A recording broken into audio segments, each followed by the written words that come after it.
Hello, everyone, and welcome to Open Mind. Hi, guys. How's it going? I hope you're doing well. I just want to preface this episode by saying that I am sick. So I am a little stuffy, even a lot stuffy. So just don't mind my voice.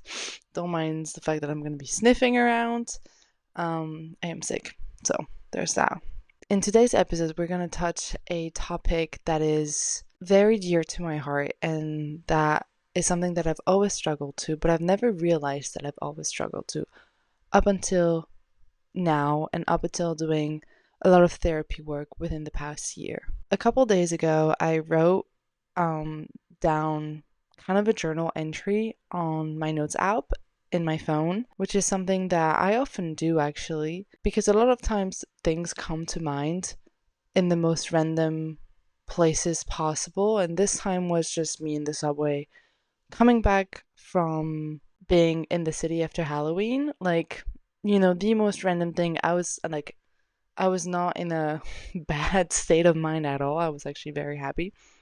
But somehow I just start overthinking about stuff and thoughts come to mind and I feel the urge to write them down on my phone.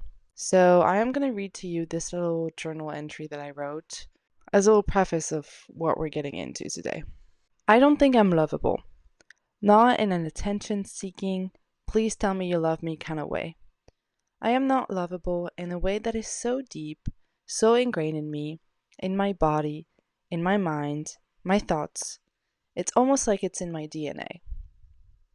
The issue is, I know how to love. Why would it be an issue, you might ask? Well, in this scenario, it is an issue because I think I love really well. Too well. I love too well that I don't even think about how the other person loves me. I focus on caring for them, helping them, loving them. I have to be the perfect girlfriend, the perfect friend, the perfect daughter.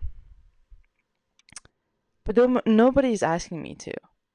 I'm doing all the work and they're not moving a finger. I have to do all the work. How else are they going to love me? I'm not lovable as just me. I have to prove over and over again that I'm capable of loving. I can't disappoint them. They won't love me anymore. I have felt this way my entire life. I grew up in a home where love was not shown through affection.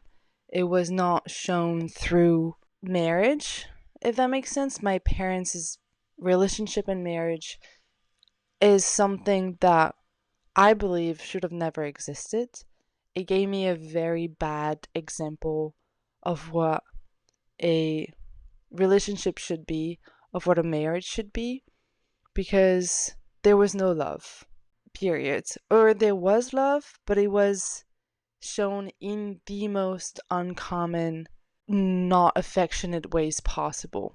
And that shaped me. That shaped my idea of what love is, and it formed a fear of ever experiencing that in my own life. And when you're fearful of something, unfortunately, the universe has really crazy ways of, challenging yourself with that fear. And I've realized that with obviously the last year of therapy work that I've been doing, that I've had a common behavior when it comes to relationships and to the way I am with myself in relationships due to how I see love and how I was raised around love. I was raised in a household where you had to prove yourself in order to be loved. You had to do groceries. You had to make the food. You had to do the chores. You had to say thank you, say yes,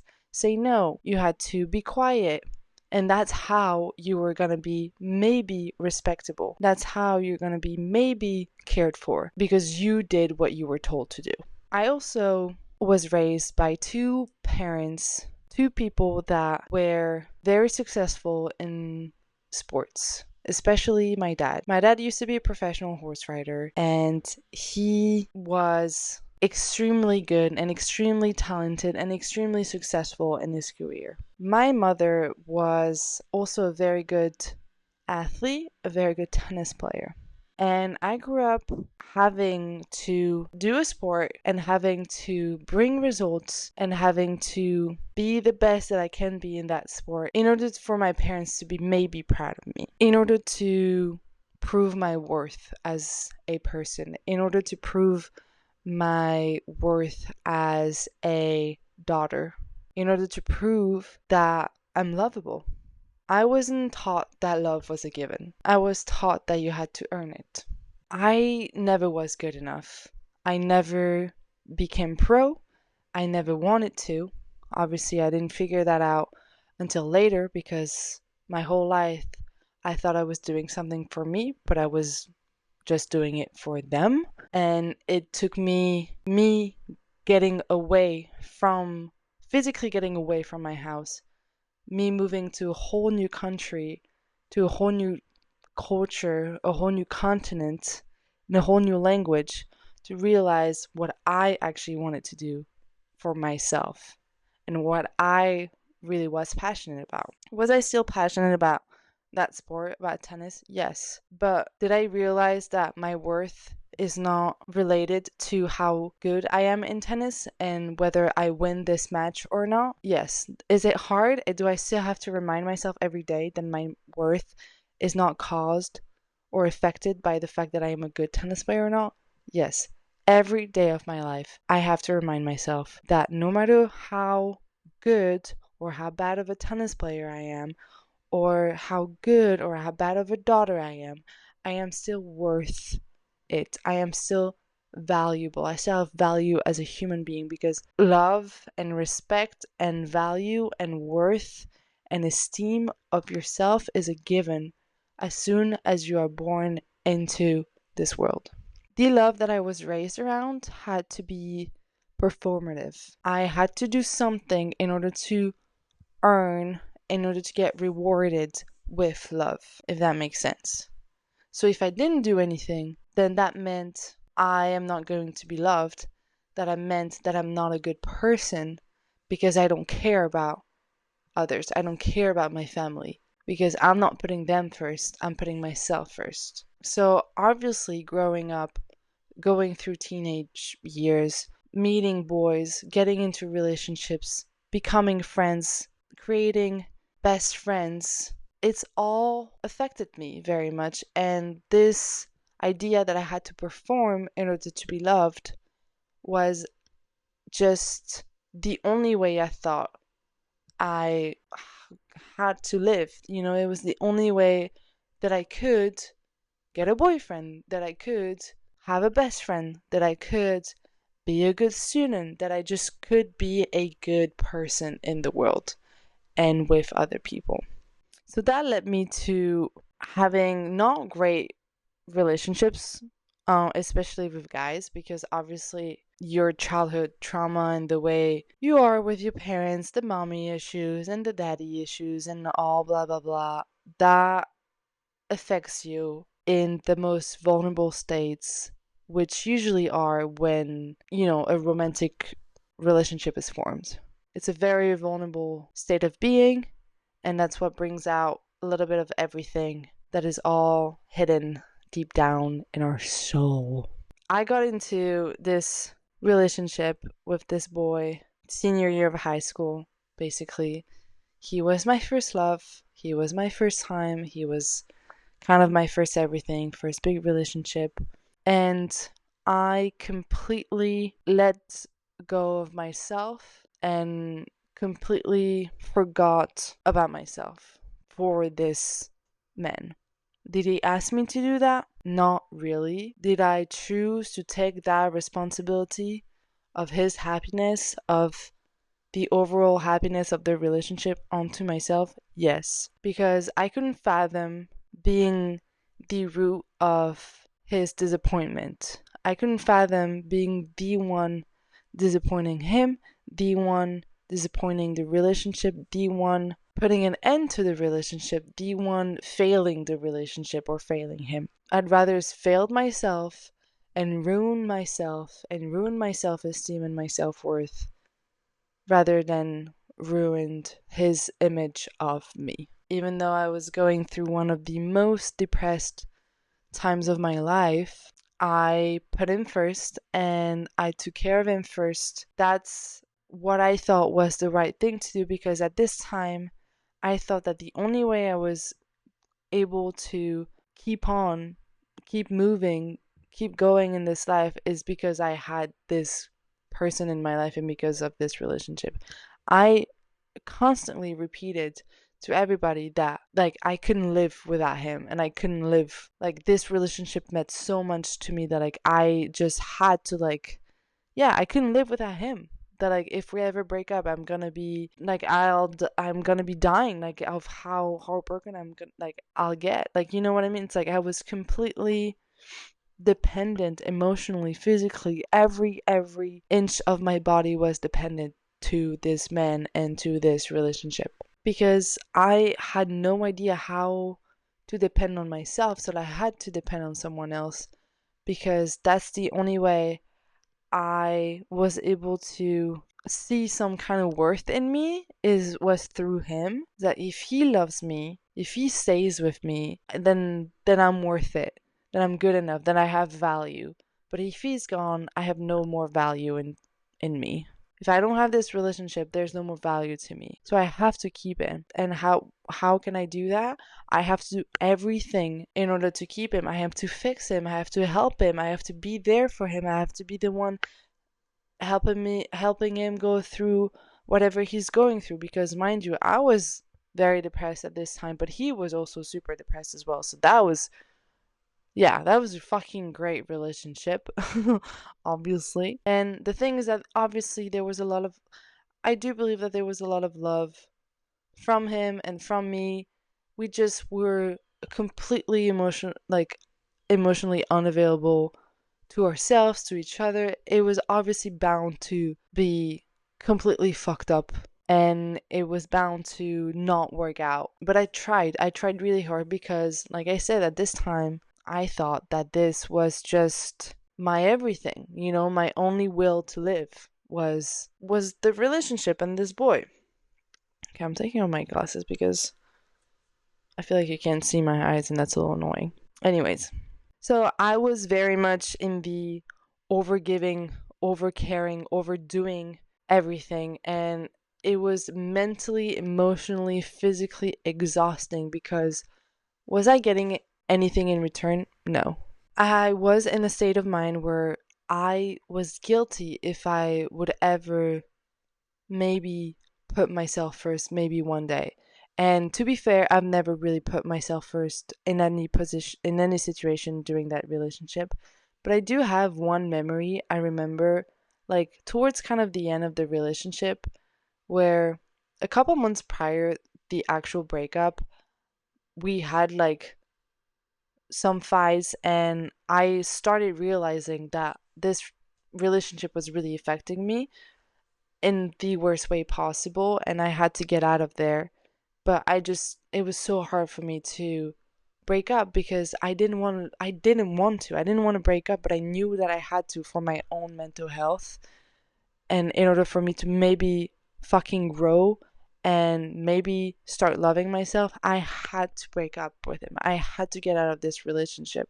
And so I tried to break up with him. He begged me to, to take him back, and I completely obviously took him. I was like, yes.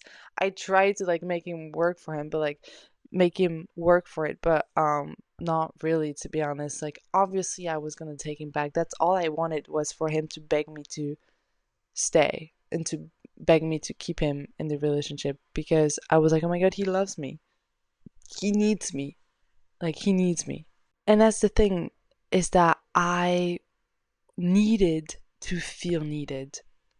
Okay, that's all I wanted, was to someone to need me. I wanted someone to see me as this unique, special being, and I just wanted someone to love me unconditionally and to just see me. I just wanted to be seen because I've never felt seen before. I never felt heard. I never felt appreciated, loved, cared for, all of the fucking above, like, and needed. I never felt needed. I always felt like a burden to my family, to most people around me. So him begging for me to stay was it for me. In my head, I'm like, well, I'm not a burden. Like, he needs me. He needs my help. I'm not a burden. I'm finally not a burden to someone. Like, I'm finally needed. So obviously I'm gonna stay. Even though it was destroying me on the inside, there was no way I was gonna go. No way. Absolutely no way. 2 months later, 3 months later, we break up because he realized probably that, like, he also needed to get away from this relationship because it was toxic for both of us. I mean, I don't want to talk for him because we never talked after that breakup, and we never really, like, yeah, we never talked ever again, to be honest, or talked about our feelings of, like, why we actually broke up, but I'm assuming that's why. Um, because I do believe that there was a lot of love. It was just, we were unable to give this love to each other because we were unable to give it to ourselves at this point. If he had not also wanted to break up at this point, I would have stayed with him again. I was completely unable to break up with him because of the immense guilt that I was feeling. I was so afraid to be, I don't know, to disappoint him because I finally was able to make a choice for myself. And that pain of being his disappointment, of being of him being disappointed in me was way greater than the pain that I was feeling by just staying in the relationship, if that makes sense. Because I got used to that pain. That's the pain that I've been feeling my whole life. I just being me and going through whatever I went through with my family. So it's like, I can deal with that one. But you, another person being disappointed in me, the person that I love the most right now, hey, fuck no. I can deal that. I can deal with that. There's no way. I can disappoint myself every fucking day of my life, but if you are disappointed in me, fuck no. That ain't fucking happening.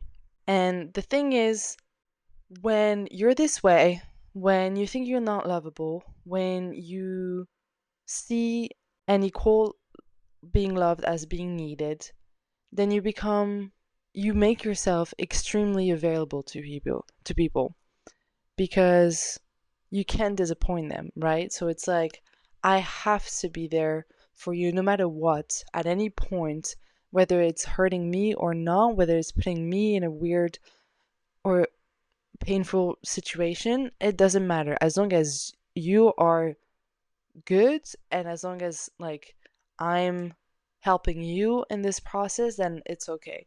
So I became, like, my whole life was surrounded around him and the relationship, and I was 100% available at any point. My energy was totally available and focused on him at any time. There was no boundaries, there was no limits, no nothing.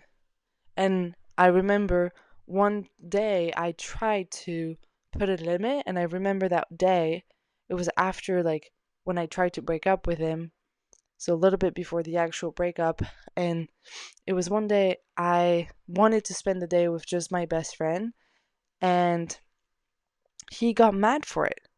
He and it's something that I've never done before, and I was like, I just want to, like, spend the afternoon with her, like, you can come later, like, we can hang out, but, like, we had plans to, like, bake or, like, do something, and it was such a fun day, and I just wanted to hang out with my best friend that I hadn't seen in, like, a while, I think, or something. And he was mad about it. Why was he mad? Because I was not available to him like I'm used to. So he was like, what the fuck? What do you mean you're not just, like, here for me whenever I need to? Because that's how I made myself, like, that's how I was with him. That's how I created this, like, That's how the relationship is I was just always available to him. So when I was not, he was like, what the fuck? Right? And then also when you are available to that person 24/7, first of all, as soon as you say no, they get really mad. So then you feel extremely guilty because already it's so hard for you to say no. And then you say no, and then they're like, what the fuck? So then you're like, oh, I should have never said no. So that always takes you 1,000 fucking steps back. And then it makes them take you for granted because they know that you're always going to be there.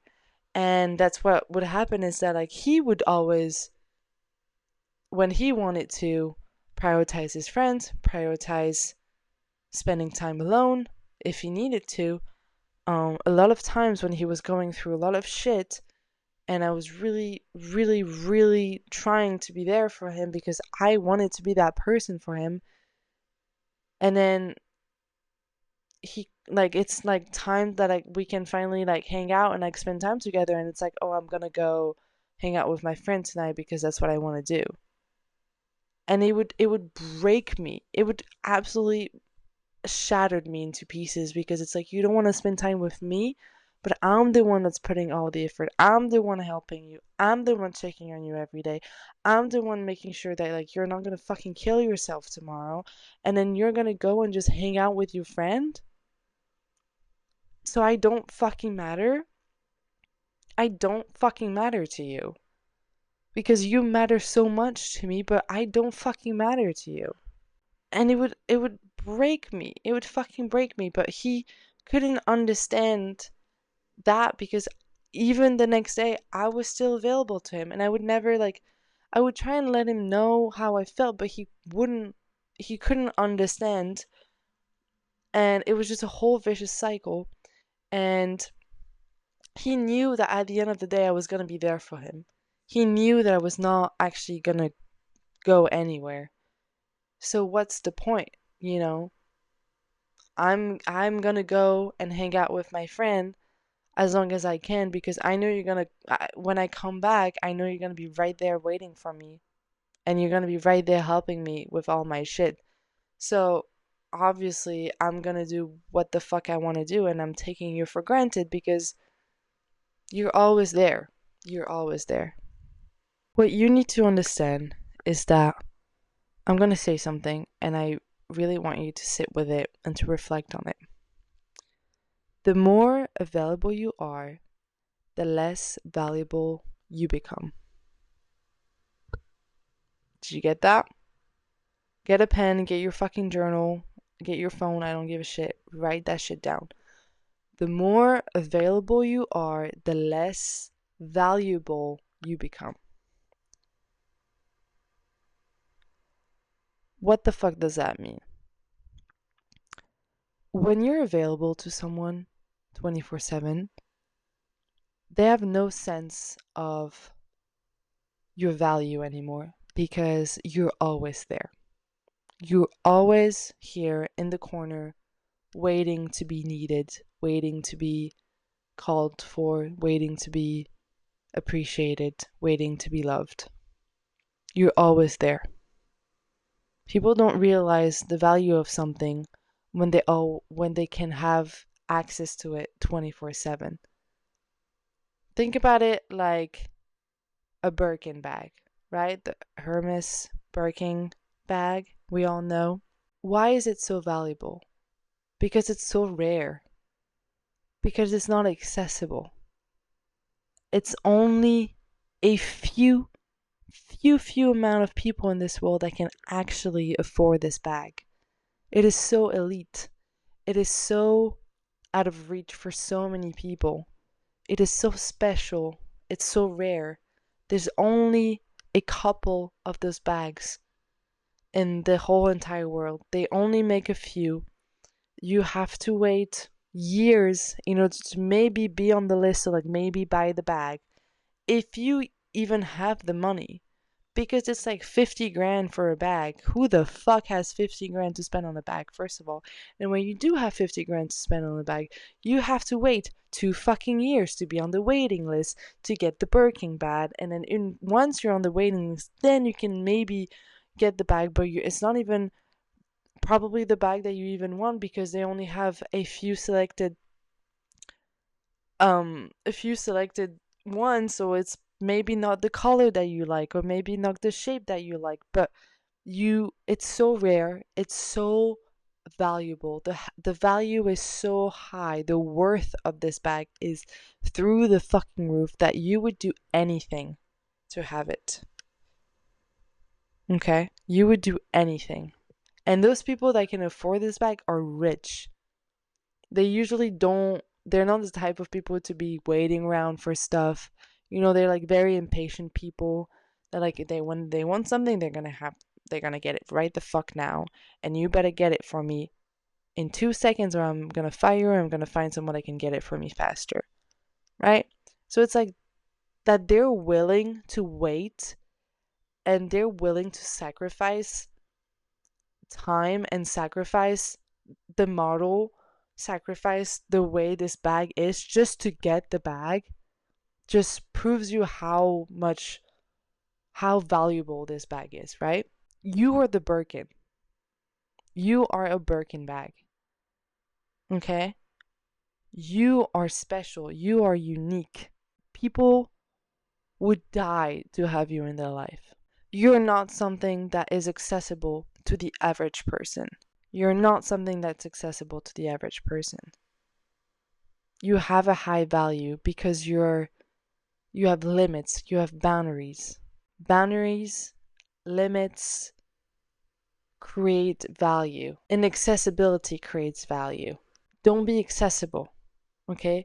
Wanting to be accessible is because it comes from your fear of not being lovable, your fear of being abandoned, because you're like, as long as I'm here, as long as I stay right here, then I can always stay with them. I can always have them because I'm right there. So I'm always going to be able to keep them in my life because I'm always going to be there for them. You know what you don't realize?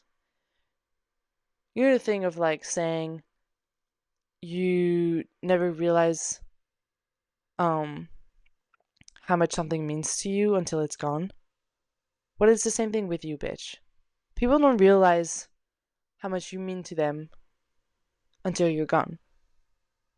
People don't realize that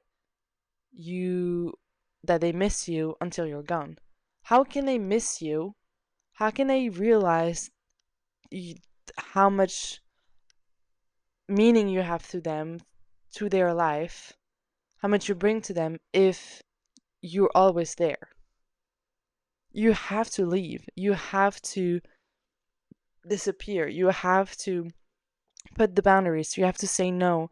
You have to not be accessible 24/7 in order for them to realize how actually valuable you are and how actually valuable is your presence.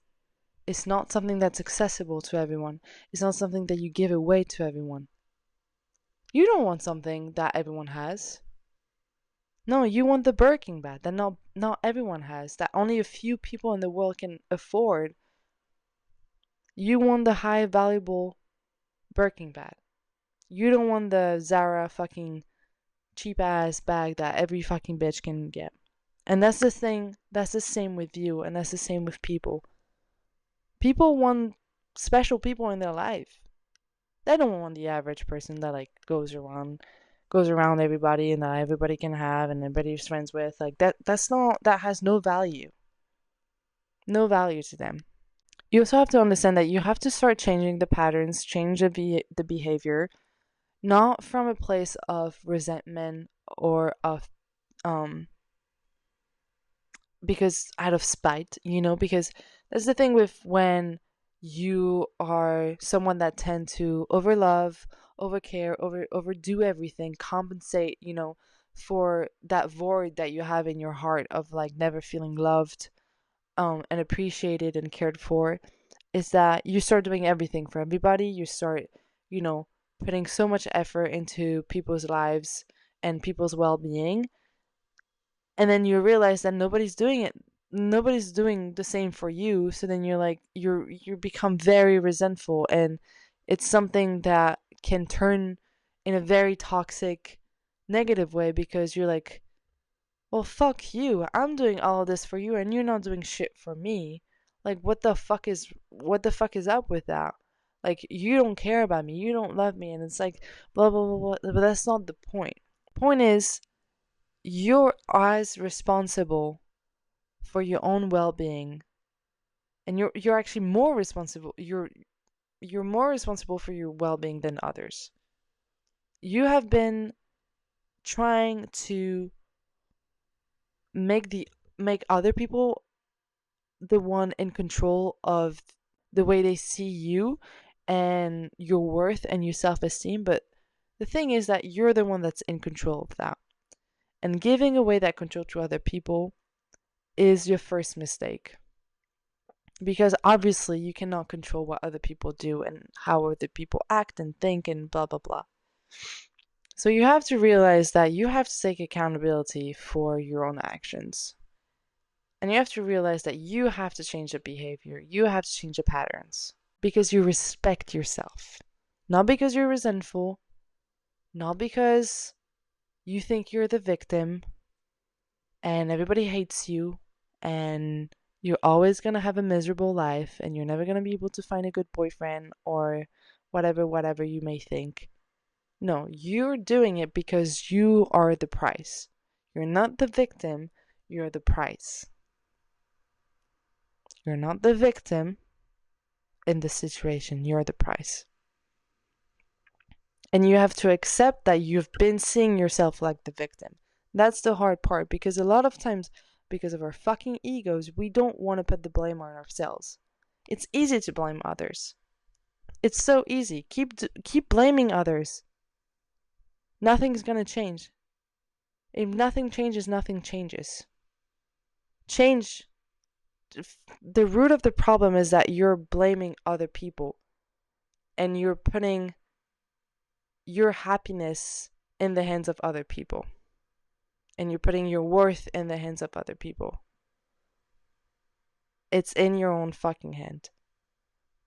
Stop seeing yourself as a victim, and see yourself as a price. Have respect for yourself. See yourself as the Birkin bag. Very, very inaccessible. Very rare. Very unique. Very special. When you finally put those boundaries down, when you finally say no, people actually respect you more. Because you're not chasing around people. Okay, you're just focusing on you. You took a step back. You're respecting yourself. People then are attracted to that. They're attracted to this energy. They're not attracted to a victimized, everybody hates me energy. Nobody wants this. Nobody wants this in their life. But someone that's confident, someone that knows their worth, knows their boundaries, are able to apply those boundaries in real life with people and with their relationships. That's attractive. That's high value. People want high value things. They want the inaccessible. They don't want the accessible. Space reminds people that your time and your presence and your energy is meaningful. Without that space, people forget. Without that space, you cannot show it to people that your space, your time, and your energy is meaningful. It's rare. You gotta be intentional with where you put that love, where you put your presence, where you put this time. You gotta be selective. You cannot give it away to everybody, because not everybody deserves it. You know that some people don't deserve your time. So it's like, yeah, okay, sure, Mary, like that's easy. Be intentional with your boundaries, like be selective, you gotta say no, blah blah blah. But how the fuck am I gonna do this? Like I can't do it. Like it's I don't know how to do it. Like my whole life I've lived like a people pleasing life. Like all I know is just like how to say yes to people. How the fuck all of a sudden do I have to say no? Like I don't know how to do it. Well, yes, that's a good question. First of all, you have to realize that love is a given. You don't have to earn it. You don't have to prove it. It's not because you're not going to do something that you're going to say no to something, that you are not going to go out that night, or that, you know, that you lose that match, or that you have a bad grade, that you're less of a human than whoever. It doesn't make you less of a human. It doesn't make you less of a bad person, less of a good person. It doesn't make you less. Okay? It doesn't impact your worth. That's just, those are not, those are like materialistic things, if that makes sense.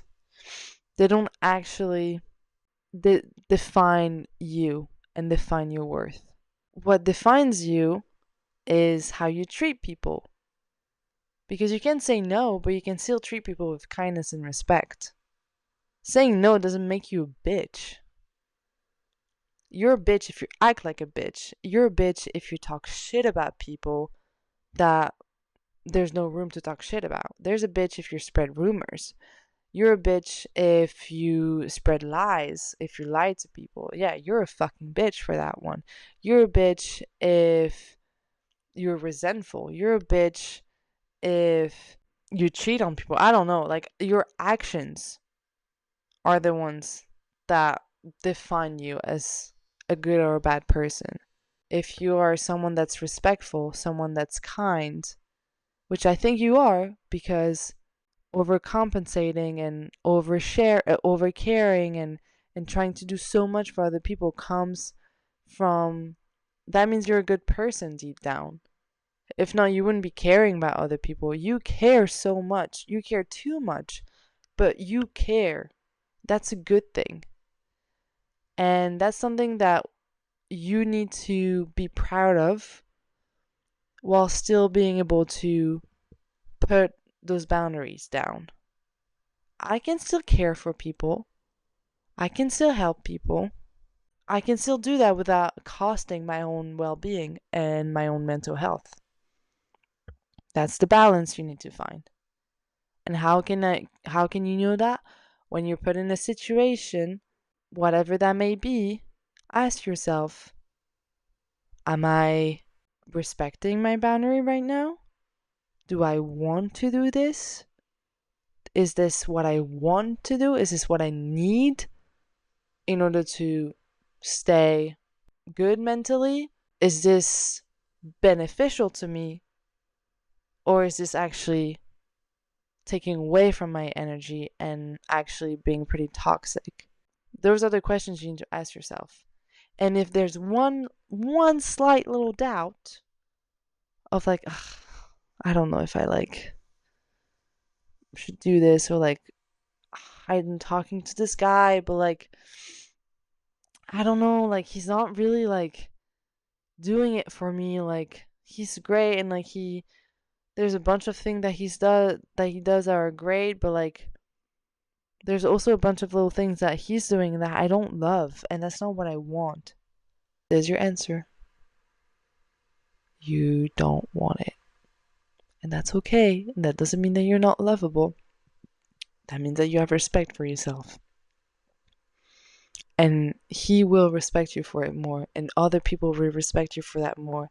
And by doing that, you're attracting people that will actually respect you, because when you respect yourself, it's a mirror, okay? People's actions towards you are a mirror of your actions towards yourself. When you respect yourself, people respect you. When you're victimizing yourself, people victimize you. When you take yourself for granted, people take you for granted.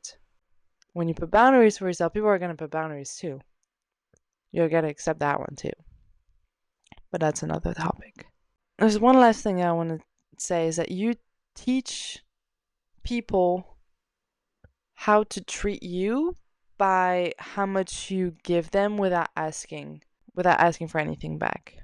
So if I care about you, and if I check up on you, and I do those things without wanting or needing anything back in return, I'm showing you how I want to be treated. All right? Like, you got to put out what you want to get.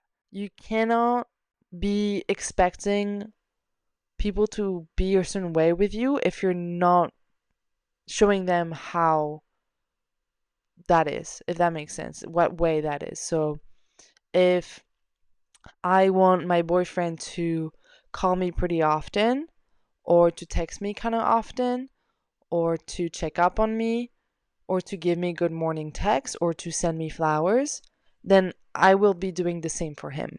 Because again, you can still be doing all of those things without like destroying your mental health, right? Because you've put those boundaries, you're aware of your boundaries, but you still care for your boyfriend, you still want him to feel appreciative, and you still want to do that because you love him, and that's how your love language is.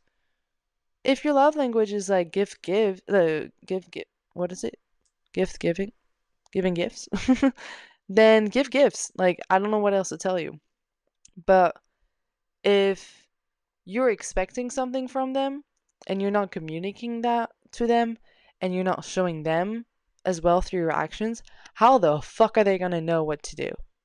And that's what like was a big issue in with my ex, the whole relationship that I was talking about, is that I was I was expecting him to text me all the time, to call me all the time, to do all this thing all the time, but I was not doing it back really. Like sometimes I would call him and stuff, but like most of the time I wanted him to do it first. And that's what I didn't realize at the time, is that like I cannot expect something from someone if I'm not also doing it to them. It goes both ways. And then if you're doing it and they're not doing it back, then that's where you got to be communicative. That's where you got to be able to speak up for yourself, because that's where your boundary is. And if they don't get that, then you walk away because it's not what you want. The thing with feeling unlovable is that when you don't feel lovable, you overcompensate, which is what we've established. When you overcompensate, you overgive, and you give all of yourself away. And what's left? Nothing. There's nothing left. So there's nothing left for them to love you. To love. Period. So think about it this way. If I give too much of myself away, there won't be anything less for them to love. So I cannot be giving all myself away because I gotta keep some stuff for them to love. Right? Does that make sense? It makes a little sense to me. Don't give all yourself away, because there's not gonna be anything left for the other person to love, to be appreciative of. Everything's gone. This whole thing at the end of the day is that it's not really about becoming lovable. It's not really about feeling lovable or feeling unlovable or not feeling loved, like whatever. It's really more about being selective of where that love is going. That love is there, you know? Again, love is not earned, it's a given. The love is there. You are lovable because you are a human being, because you're a good person, because you care about other people. You're lovable. But your love is unique. It's special, it's rare, because you're special. You're one of a kind. You're a unique human being. No one else is like you. No one else. No one else on this earth right now, out of almost 8 fucking billion people on this earth, no one is like you. How special is this? It's more special than a fucking Birkin bag. Let me tell you that one. So act like it and be mindful of where you're putting your love. Because you're a unique person with a unique energy, with a special energy, with a special soul. And your time, your presence is special. Your love is special. Be mindful of where you're putting this love, of where you're focusing your energy to. Be selective. Say no. Put boundaries. That will only but make other people respect you more for it. That's how you become valuable. Remember, I'm gonna say it again. The more available you are, the less valuable you become. So, the less available you are, the more valuable you become. Duh. No, but it's the fucking truth at one point. Like, yeah, it's corny as shit, but like, it is what it is. And like, we decided as a society that these things were corny or cringy or cleany or whatever that may be. But it's like, because we're so afraid of it, because we're incapable of like actually loving each other and loving ourselves. So then we prefer to make fun of other people for being open with self love, for being aware of their self worth, for being aware of how they need to be respected, and we'd rather make fun of them because we're incapable of doing it in our like for our own self. So if people tell you that like it's corny or like it's whatever, it's embarrassing, they're projecting their own insecurities onto you, baby. It's not about you, it's about them. Because they're never going to be able to give that to themselves. And that's their own issue. And, it's their own fucking life. It's not yours. So focus on you and tell yourself every morning that you're a special human being because you are. It's an actual fucking fact. You're actually one of a kind. So when you get up every morning, look at yourself in the mirror and tell yourself that. Or write it in your journal, write it on your notes app, or put it on the post-it and stick it there so that you can see it every day. What the words shape your reality. I don't know how else to say it. Words shape your reality. When you keep repeating to yourself that you're miserable, that you're ugly, that you're not lovable, that you're not unique, and that no one cares, or like guys just sees you as like a sex object, or guys don't see you as a wifey material, or like whatever that is, guess what's gonna happen? That's gonna become reality because the words that you tell yourself every day, you then believe them in your own little brain, and it becomes your real life. So when you do the opposite, and when you tell yourself that you're special, that you're rare, that your energy is rare, that you're selective, that you have boundaries, that you have respect for yourself, and that people respect you and see you that way, and see you as a high value human being because you are valuable, because you have a lot of value, because you're not accessible to every fucking body, then guess what? That also will become reality. So be really mindful with what you tell yourself every day. I swear to you, it changes everything. On this note, I think this episode is good to go. It's good to end right here. Thank you so much for listening. This podcast is available on Spotify and on YouTube if you want to watch. Now you can also just listen on YouTube at Open Mind with Murray. Thank you so much for listening. If you have any thoughts, opinions, any things you would like to share about this topic or other topics, don't hesitate to comment. Share this around if you know someone that could use a little big sister talk. That's what I'm here for. Thank you again for listening, and I will see you next week in the next episode. Bye bye.